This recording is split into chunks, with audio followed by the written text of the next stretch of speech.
Hello, Teacher Mark. My name is Lily, and my student number is S0441040. I'm a freshman. The speech title is Tristram Stuart, the Global Food Waste Scandal. The job of uncovering the global food waste scandal started for me when I was 15 years old. I bought some pigs. I was living in Sussex. And I started to feed them in the most traditional and environmentally friendly way. I went to my school kitchen and I said, "Give me the scraps that my school friends have turned their noses up at." I went to the local baker and took their stale bread. I went to the local greengrocer and I went to a farmer who was throwing away potatoes because they were the wrong shape or size for supermarkets. This was great. My pigs turned that food waste into delicious pork. I sold that pork to my school friends' parents, and I made a good pocket money addition to my teenage allowance. But I noticed that most of the food that I was giving my pigs was in fact fit for human consumption, and that I was only scratching the surface, and that right the way up the food supply chain and supermarkets, greengrocers, bakers in our homes, in factories and farms. We were hemorrhaging out food. Supermarkets didn't even want to talk to me about how much food they were wasting. I'd been around the back. I'd seen bins full of food being locked and then trucked off to landfill sites, and I thought, surely there is something more sensible to do with food than waste it. One morning, when I was feeding my pigs, I noticed a particularly tasty-looking sun-dried tomato loaf that used to crop up from time to time. I grabbed hold of it, sat down, and ate my breakfast with my pigs. Laughter. That was the first act of what I later learned to call freeganism, really an exhibition of the injustice of food waste, and the provision of the solution to food waste, which is simply to sit down and eat food rather than throwing it away. That became, as it were, a way of confronting large businesses in the business of wasting food and exposing, most importantly to the public, that when we are talking about food being thrown away, we're not talking about rotten stuff, we're not talking about stuff that's beyond the pale, we are talking about good, fresh food that is being wasted on a colossal scale. Eventually, I set about writing my book, really to demonstrate the extent of this problem on a global scale. What this shows is a nation-by-nation breakdown of the likely level of food waste in each country in the world. Unfortunately, empirical data, good hard stats don't exist. And therefore, to prove my point, I first of all had to find some prosy way of uncovering how much food was being wasted. So I took the food supply of every single country and I compared it to what was actually likely to be being consumed in each country. That's based on diet intake surveys. It's based on levels of obesity. It's based on a range of factors that gives you an approximate guess as to how much food is actually going into people's mouths. That black line in the middle of that table is the likely level of consumption with an allowance for certain levels of inevitable waste. There will always be waste.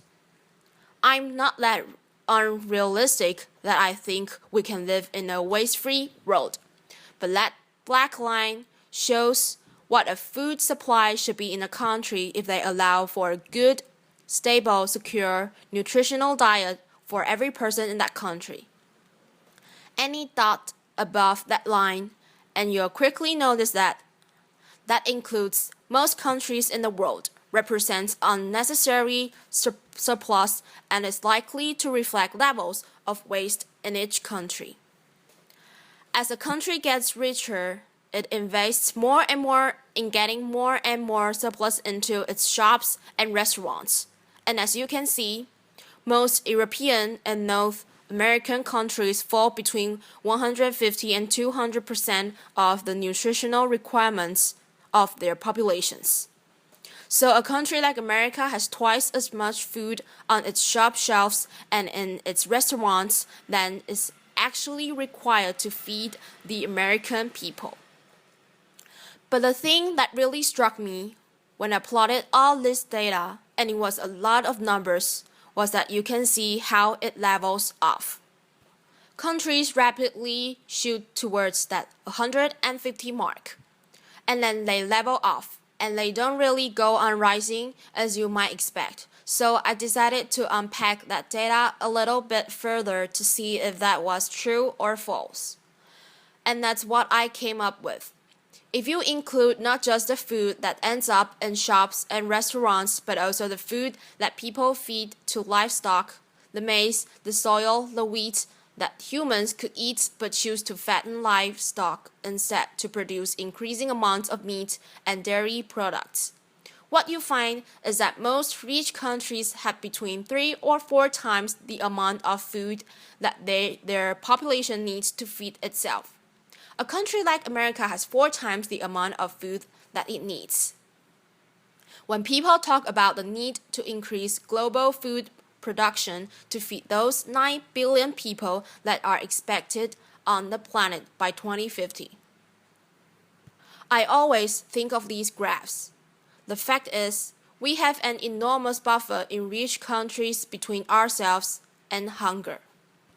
We've never had such gargantuan surpluses before. In many ways, this is a great success story of human civilization, of the agricultural surpluses that we set out to achieve 12,000 years ago. It's a success story. It has been a success story.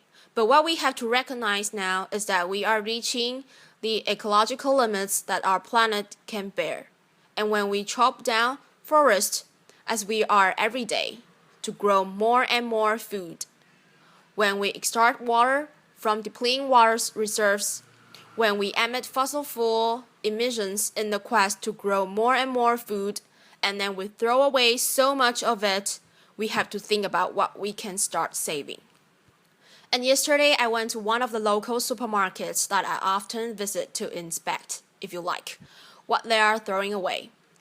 I found quite a few packets of biscuits amongst all the fruit and vegetables and everything else that was in there, and I thought, well, this could serve as a symbol for today. So I want you to imagine that these 9 biscuits that I found in the bin represent the global food supply, okay? We start out with 9. That's what's in fields around the world every single year. The first biscuit we are going to lose before we even leave the farm. That's a problem primarily associated with developing world agriculture. Whether it's a lack of infrastructure, refrigeration, pasteurization, grain stores, even basic fruit crates, which means that food goes to waste before it even leaves the fields. The next 3 biscuits are the foods that we decide to feed to livestock, the maize, the wheat, and the soya. Unfortunately, our beasts are inefficient animals, and they turn 2/3 of that into feces and heat. So we've lost those 2, and we've only kept this 1 in meat and dairy products. 2 more we are going to throw away directly into beans. This is what most of us think of when we think of food waste. What ends up in the garbage? What ends up in supermarket bins? What ends up in restaurant bins? We've lost another 2, and we've left ourselves with just the 4 biscuits to feed on. This is not a superlatively efficient use of global resources, especially when you think of the billion hungry people that exist already in the world. Having gone through the data, I then needed to demonstrate where that food ends up. Where does it end up? We're used to seeing the stuff on our plates. But what about all the stuff that goes missing in between? Supermarkets are an easy place to start. This is the result of my hobby, which is unofficial bin inspections. Laughter. Strange you might think, but if we could rely on corporations to tell us what they were doing in the back of their stores, we wouldn't need to go sneaking around the back, opening up beans and having a look at what's inside. But this is what you can see more or less on every street corner in Britain, in Europe, in North America. It represents a colossal waste of food.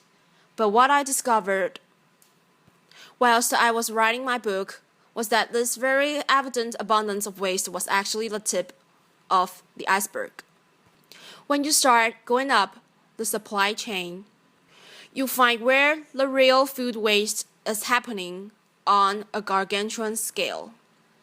Can I have a show of hands if you have a loaf of sliced bread in your house? Who lives in a household where that crust, that slice at the first and last end of each loaf? Who lives in a household where it does not get eaten? Okay, most people, not everyone, but most people, and this is, I'm glad to say, what I see across the world. And yet, has anyone seen a supermarket or sandwich shop anywhere in the world that serves sandwiches with crust on it? Laughter. I certainly haven't. So I kept on thinking, where do those crust on? Laughter. This is the answer, unfortunately. 13,000 slices of fresh bread coming out of least one single factory every single day. Day fresh bread.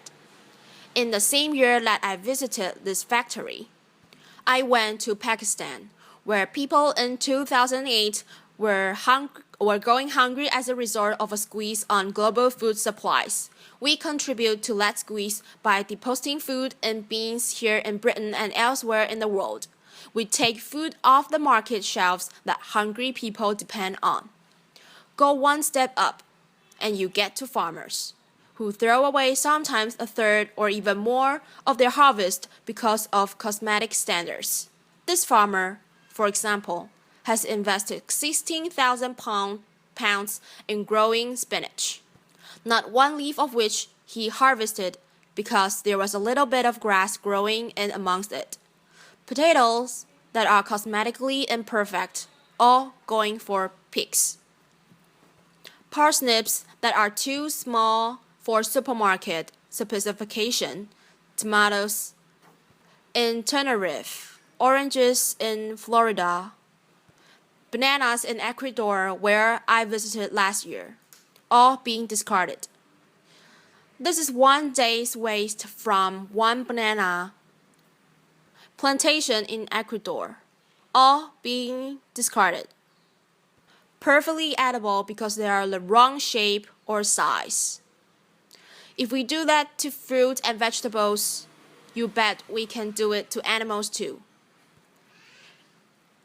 Liver, lungs, heads, tails, kidneys, testicles, all of these things, which are traditional, delicious, and nutritious parts of our gastronomy, go to waste. Offal consumption has halved in Britain and America in the last 30 years. As a result, this stuff gets fed to dogs at best, or is incinerated. This man in Kashgar, Xinjiang province in western China, is serving up his national dish. It's called sheep's organs. It's delicious. It's nutritious. And as I learned, when I went to Kashgar, it symbolized their taboo against food waste.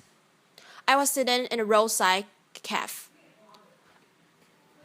A chef came to talk to me. I finished my bowl, and halfway through the conversation, he stopped talking and he started frowning into my bowl. I thought, my goodness, what taboo have I broken? How have I insulted my host? He pointed at 3 grains of rice at the bottom of my bowl, and he said, "Clean." Laughter. I thought, my God, I go around the world telling people to stop wasting food. This guy has thrashed me at my own game. Laughter. But it gave me faith. It gave me faith that we, the people, do have the power to stop this tragic waste of resources if we regard it as socially unacceptable to waste food on a colossal scale. If we make noise about it, tell corporations about it, tell governments we want to see an end to food waste, we do have the power to bring about that change. Fish, 40 to 60% of European fish are discarded at sea. They don't even get landed. In our homes, we've lost touch with food. This is an experiment I did on 3 lettuce. Who keeps lettuce in their fridge? Most people. The one on the left was kept in the fridge for 10 days. The one in the middle, on my kitchen table, not much difference. The one on the right I treated like cut flowers. It's a living organism. Cut the slice off, stuck it in a vase of water. It was all right for another 2 weeks after this. Some food waste, as I said at the beginning, will inevitably arise. So the question is, what is the best thing to do with it? I answered that question when I was 15. In fact, humans answered that question 6,000 years ago. We domesticated pigs to turn food waste back into food. And yet, in Europe, that practice has become illegal since 2001 as a result of the foot and mouth outbreak. It's unscientific. It's unnecessary. If you cook food for pigs, just as if you cook food for humans, it's rendered safe. It's also a massive saving of resources. At the moment, Europe depends on importing millions of tons of soil from South America, where its production contributes to global warming, to deforestation, to biodiversity loss, to feed livestock here in Europe. At the same time, we throw away millions of tons of food waste which we could and should be feeding them. If we did that and fed it to pigs, we would save that amount of carbon. If we feed our food waste, which is the current government favorite way of getting rid of food waste, to anaerobic digestion, which turns food waste into gas to produce electricity, you save a paltry 448 kilograms of carbon dioxide per ton of food waste. It's much better to feed it to pigs. We knew that during the war. Laughter. A silver lining. It has kicked off globally the quest to tackle food waste. Feeding the 5,000 in an event I first organized in 2009. We fed 5,000 people all on food that otherwise would have been wasted. Since then, it's happened again in London. It's happening internationally. And across the country, it's a way of organizations coming together to celebrate food, to say that the best thing to do with food is to eat and enjoy it, and to stop wasting it. For the sake of the planet we live on, for the sake of our children, for the sake of all the other organisms that share our planet with us. We are terrestrial animal and we depend on our land for food. At the moment, we are trashing our land to grow food that no one eats. Stop wasting food. Thank you very much. Applause. Applause.